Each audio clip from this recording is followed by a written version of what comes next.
यीशु ख्रीष्टले भन्नुभएको छ पवित्र आत्मा तिम्रो पाउनेछौ। जब तिमीले पवित्र आत्मा पाउने तिमीले शक्ति पाउनेछौ। हामीले परमेश्वरको जब आत्मा पाउँछौ तब हामी यीशुको शक्ति पाउँछौ।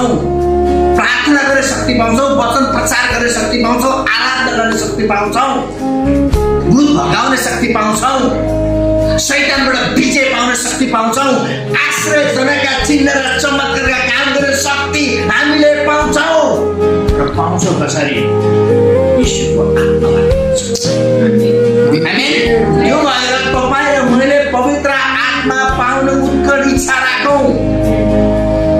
तपाईँ र मैले पवित्र आत्मा उत्कट इच्छा राखौँ।